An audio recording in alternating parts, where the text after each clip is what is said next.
Ready? Yep. Hey ho, let's go.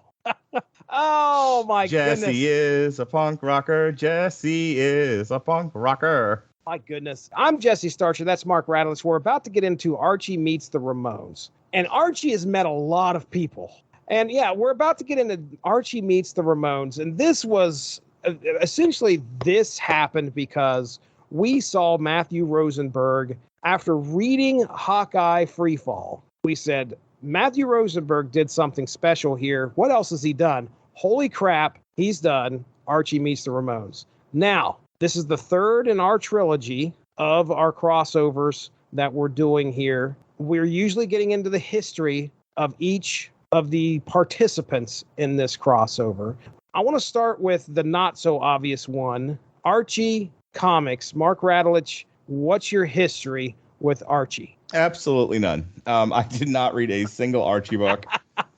Even the small little digests that they're sitting by the toilet. No. Okay. No, but I've seen them there. Like, I've shopped in supermarkets and I've always seen them there. But I'm not a romance comic guy or a comedy comic guy as such. Like, I like comedy. I like a Deadpool the Duck. That's got plenty enough comedy for me. But like a purely comedy or pure romance kind of, a day in the life of horny teenagers, that's more of a film thing for me. Porky's. I'm not really an Archie person. Funny, I actually remember taking Melissa to the comic book store years and years and years ago. I remember hey, this is a thing that I'm passionate about. Like, let's look at some comics together. And she's like, where are the Archies at? Oh, okay. But I never watched Riverdale. I was never really interested in Archie. I'm vaguely familiar with the concept, redheaded, jockish type, is constantly being fought over by a blonde and a black-haired, raven-haired gal. He's got a friend who has a high metabolism, eats a lot of cheeseburgers, very food obsessed, and they're just kids, horny kids living in the 50s or whatever era they happen to be in at the time. Archie's is kind of timeless, but it definitely comes out of like that sort of Letterman sweater greaser era. And it's fine. I get the appeal of it. Obviously Archie hits with a lot of audiences. It just never really appealed to me. Okay. Well, we've done some comics on here before. Archie Meets the Predator. Archie Meets the Predator, that is right, which apparently there's a second volume, which I have yet to read. I was gifted Archie Meets the Punisher from our good friend Stephen Marsh.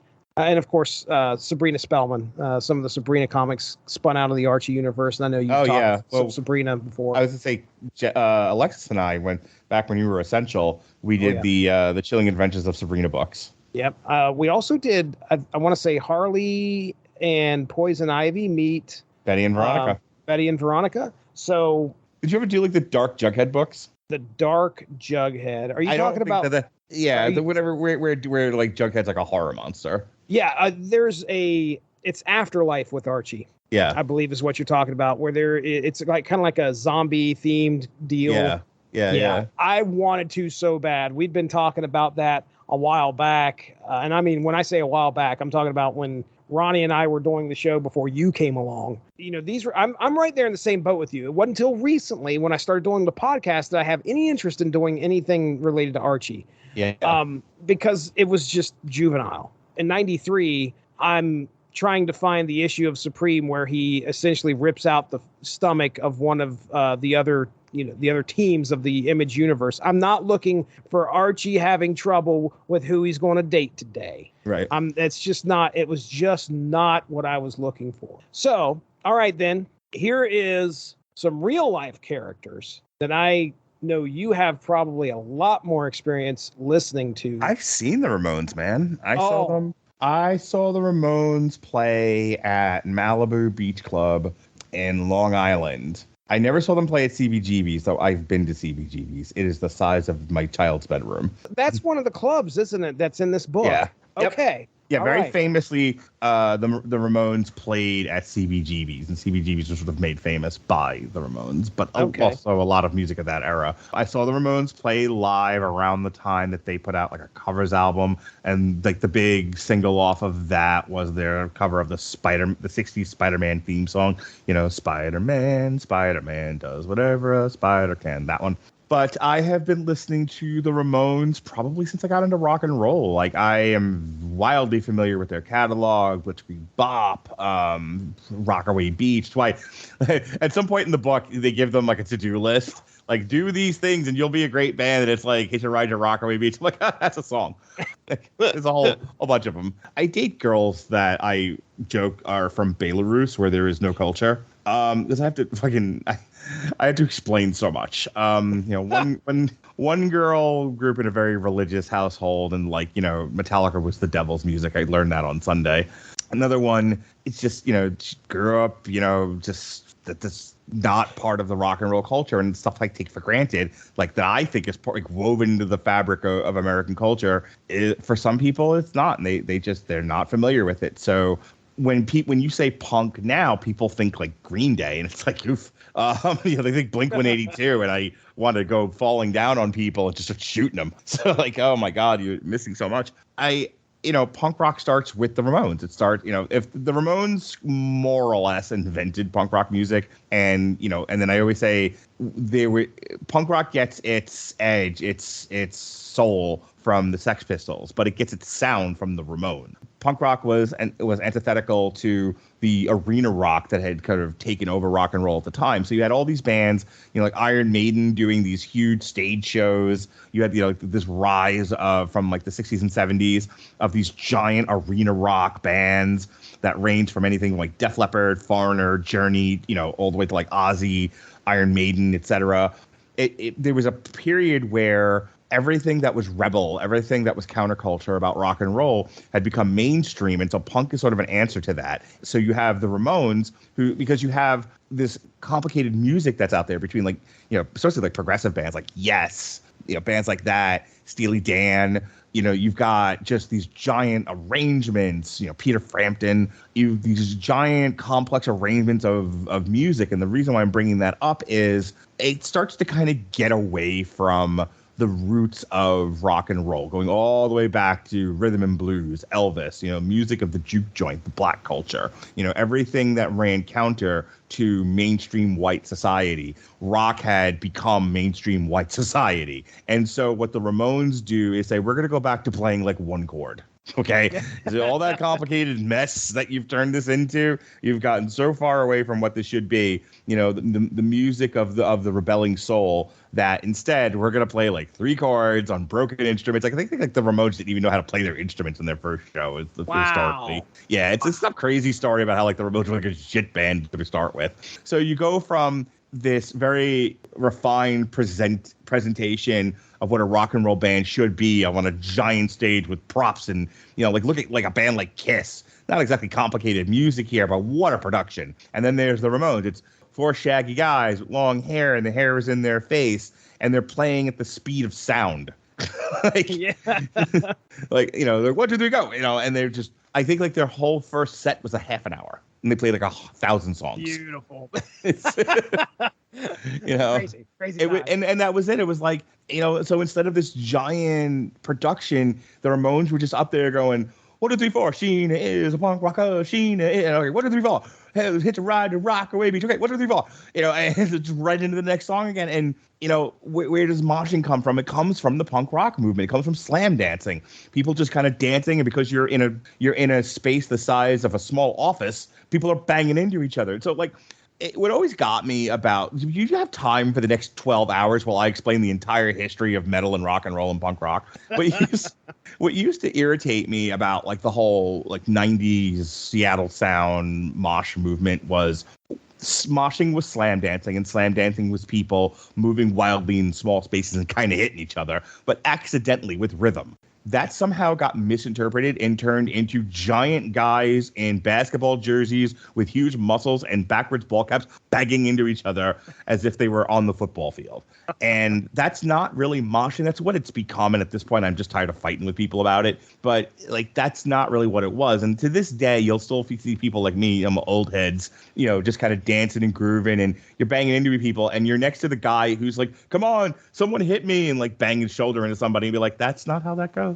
But that's what it turned into. That's what people think it is. But it goes all the way back to, again, the Ramones, the Sex Pistols, the New York Dolls, which would eventually, the New York Dolls would, take punk rock and it would become glam metal, Poison, Motley Crue, etc. So my point with all of that is that, the Ramones are an important part of rock and roll and metal culture. We don't get where we are today with music without the Ramones, and it cannot be understated just how important they are to modern music. I just saw The Offspring in concert recently, and I think Simple Plan and Sum 41 opened up for them, and the place was like beyond sold out. My wife and her partner went to go see, I think, the All American Rejects and Newfound Glory. Green Day has been out there for like 1,000 years now performing. None of these bands exist. The entire genre of music doesn't exist without the Ramones. Wow. Again, this is a band that I know the hits, and that's about it. I know who they are. I know that many people allow them for their, the respect that they get for being on the forefront of the punk industry, the punk sound. I don't think people today know how important the Ramones are to music. All right. Well, let's go ahead. I'll real quick. Well, this is only a one shot, which is great. They do a great job of getting this story in and out. And honestly, there's no way. I remember when I pulled this up, I was like, oh man, how many issues this is going to be? What kind of craziness is Archie going to get in with the Ramones? And I saw one issue and I was like, that's what it should be. That's really what this needs to be. And that's exactly what it was. Let's go ahead. We'll get into the synopsis here about these two iconic bands, because, well, did you know that Archie headed a band called the Archies, believe it or not? Yes. It's funny. I'm actually more familiar with Josie and the Pussycats than I am the Archies. Yeah. I don't think the Archies were a thing. Well, I shouldn't say that. I just the first time I heard of them being a band as well. But in the idyllic town of Riverdale, Archie Andrews takes center stage as the charismatic lead singer and guitar player of the local band, the Archies. Betty lends her rhythm with the tambourine. Veronica tinkles the keys on their keyboards. Reggie thumps away on the bass, and Jughead provides the heartbeat with his drumming. Despite their tight-knit friendship, tensions bubble to the surface when, following a disastrous performance at a Battle of the Bands event, Archie boldly declares their band as the worst on the planet. I mean, that is the first bit of dialogue in this book, is Archie just grabbing the mic and like, hey guys, we suck. Betty, the eternal optimist, still believes in their potential, but the band's mounting discord leads them to walk off the stage before their next set. Enter Sabrina, an enigmatic figure who presents Archie with a record by the iconic punk rock band, the Ramones. As Archie spins the peculiar record, a bizarre occurrence unfolds, whisking him and his bandmates back to the year 1976, just outside Max's, where the Ramones are poised to perform.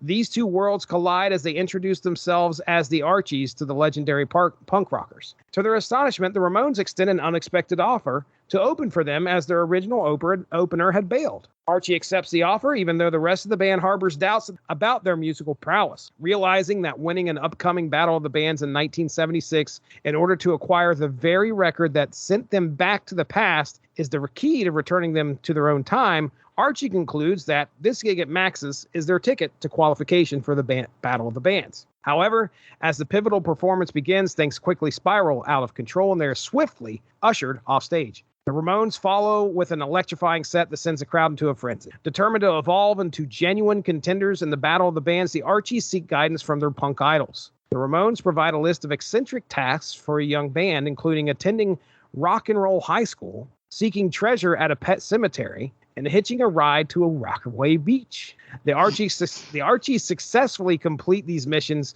leading to a meeting with the Ramones, who impart a valuable lesson. It's not about mimicking their lifestyle, but discovering their unique voice. The day of the Battle of the Bands arrives, but the Archies are disheartened to find their name missing from the performance roster. The Ramones encourage them to seize the moment, ignore the competition, and simply have fun while hopping on stage and playing fast. Taking the Ramones' advice to heart, the Archies step on the stage, delivering a spirited performance that captivates the audience. To their astonishment, they are declared the winners, and Joey Ramone gifts them a copy of the mysterious record. When Archie touches the record, they are all transported back to the present. Reinvigorated by their time travel adventure and the Ramones' wisdom, the Archies return to their own Battle of the Bands event. Archie's father, a devoted Ramones fan, is in the audience and is gifted the signed record. In the end, Archie Meets Ramones is a tale of friendship, Mark Radulich. self-discovery. This is my favorite part of ChatGPT.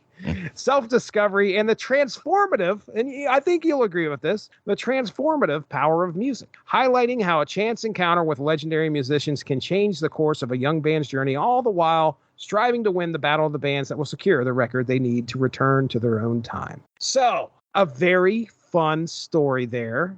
I guess let me go ahead and get my notes out of the way here because, I mean, number one, Mark Radlich, time travel. All right, we'll just leave it at that. How Yes, did sir. you know? Yes, we got time travel happening here, so I'm on board. Our artist, by the way, Giselle Lagasse. That's what I'm going with. I apologize. Sure, exactly. But so the art has this definite Archie feel to it. And yes, I assume that the tasks are all related to Ramones songs. And what's funny is, I know I had you on here, and I probably could have got an answer, but I asked ChatGPT anyway.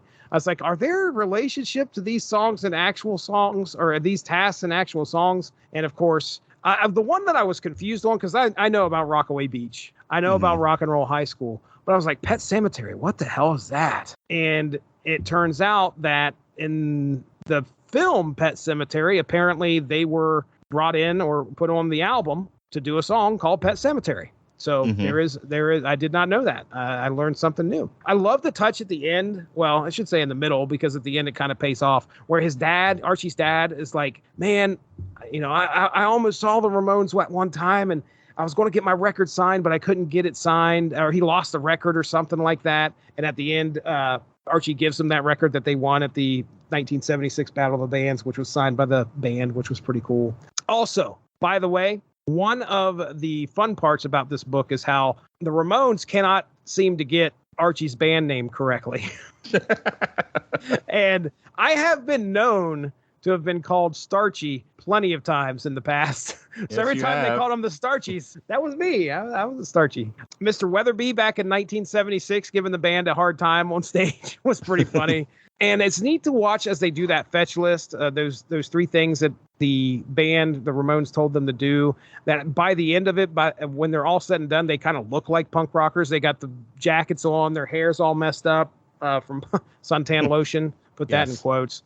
Okay, I have a question for you. As fun as this is, and you know, you kind of just said like they didn't know how to play their instruments at the beginning. That's like the lore for the Ramones. Can you actually just play fast and get over like that? There's no fucking way, right? Again, when you're, you know, a counterculture rebel youth just looking to run up the down staircase, yeah. I mean, there's an avant-gardeness to it. There's a performance art element, you know, to where, hey, the whole world's going this way, well, we're going to do this. And okay, so it doesn't sound tremendously appealing, but, you know, it definitely plays into that like manic spirit that encapsulated what would become the punk rock movement among the people, not necessarily the music. Again, the Ramones music is not tremendously complicated. Okay. Yeah. Like you go back and listen to those early records, it's a lot of the same beat. And again, so you're playing a small club with a lot of like angry, like half-educated kids, you know, with fucking clothespins in their ears, and you're just going 1, 2, 3, 4, you know, you know, and people are just like banging into each other. You know, there's a frenetic, frantic, manic energy to it, to where you're less interested in the rhythm and more interested in the energy. Okay. And my final note on this, I had down here that I don't believe this was as good as Rosenberg's Hawkeye. I would say it's a love letter. It's a love letter to the Ramones and punk rock without like directly jerking the Ramones off. I think the idea of like the Ramones and sort of inspiring the Archies to sort of find their punk rock soul, you know, because the whole point of the book is be yourself, be authentic. Right. You know, Archie, it's funny. We talked about this when we were discussing Black Mirror about, do you want to make art or do you want to make money? And there's an argument to be made for both, depending on what ultimately your goal is. I've been re-listening to, first of all, I have one of my girlfriends listening back to all of our podcasts, and I sent her a very specific playlist of like, these are some of the best conversations we had. One of them was Dummy. And I remember, you know, listening back to our Dummy podcast, me, you, and Jason. Anna Kendrick's character has writer's block is the point of that show. What unlocks the writer's block, what gives her something is writing from authenticity, writing from the heart, as opposed to trying to outthink and, you know, like what would sell. That's a big part of what pushes the action in Dummy is her trying to figure out who she is as a writer, as a creator, and writing that and selling that to a producer. So I've been thinking a lot about that as of late. What this comic, the point of this comic and what the story being told through the Archies is, the Archie band is struggling. Like, they're trying to present as something that is palatable to the masses, and they're failing because they're not being their authentic selves. And inside the Archies is this punk rock spirit, this, the spirit of rebel youth. And when they're able to tap into that, when they're able to just be that, then out comes this thing that people can relate to. And that's ultimately what it's all about. Having something to say and saying it to people and people relating to it. And that's magic. I love it. I mean, I enjoyed the book for what it was. I enjoy, again, I love the scavenger hunt they go on that the Ramones give them, but then at the end it's like, we just thought it'd be funny if you did all those things.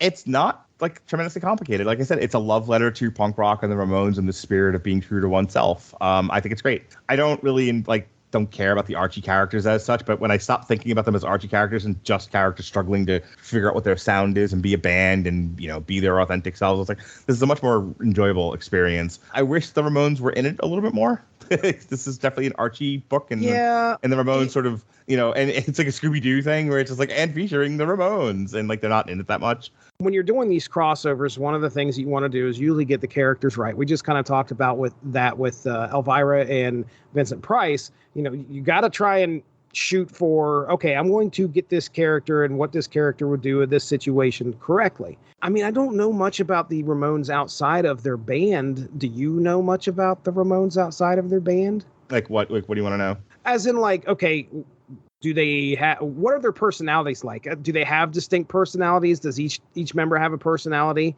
I think so. I couldn't tell you what they are. I mean, they were together for a really long time, but there was at times, just like in any band, there's like some tension. There were contentious times. Some guys would like go on to do like solo stuff because, being in that band and being the Ramones can be suffocating. A lot of the stuff you hear about like Metallica, some of that stuff I think applies to the Ramones as well. Okay.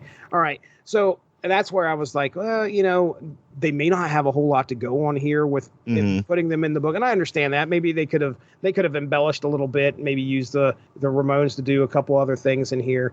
So this has been crossovers, right? We talked about Power Rangers Godzilla. We talked about Elvira and Vincent Price.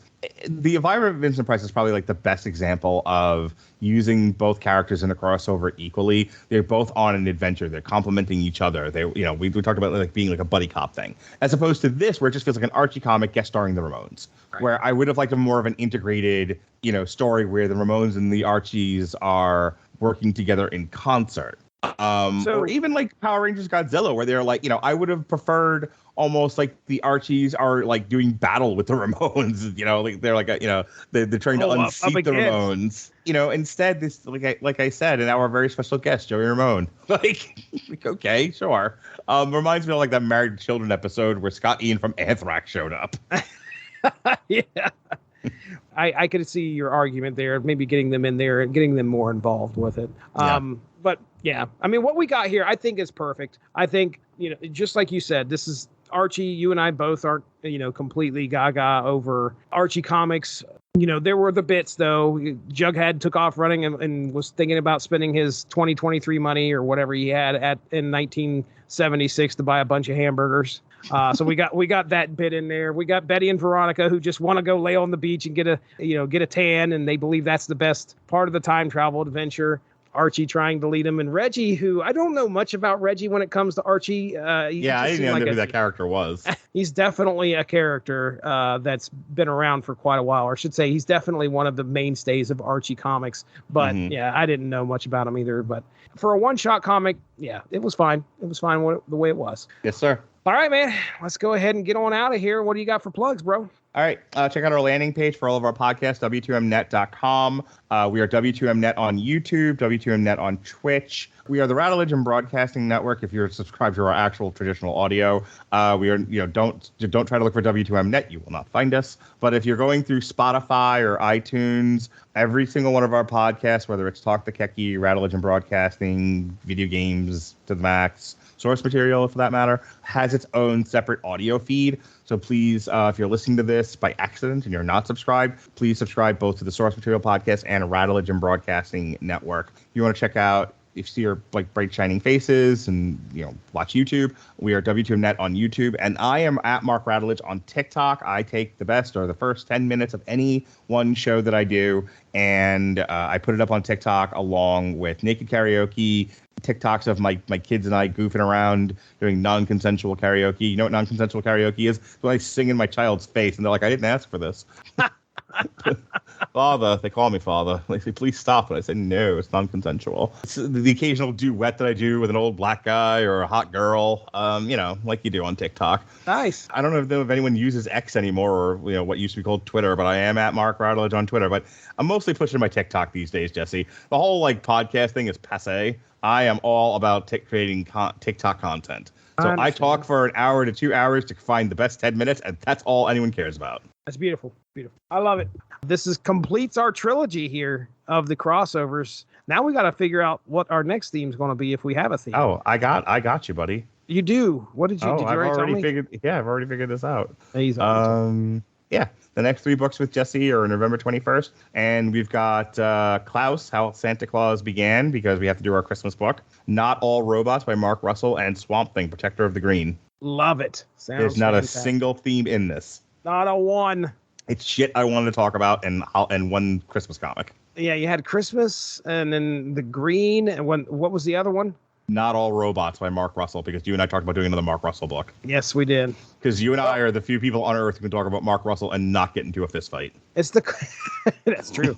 It's the cornucopia then. We'll call it the cornucopia. The cornucopia, yes. There you go. Some podcast goodness. But I've got more.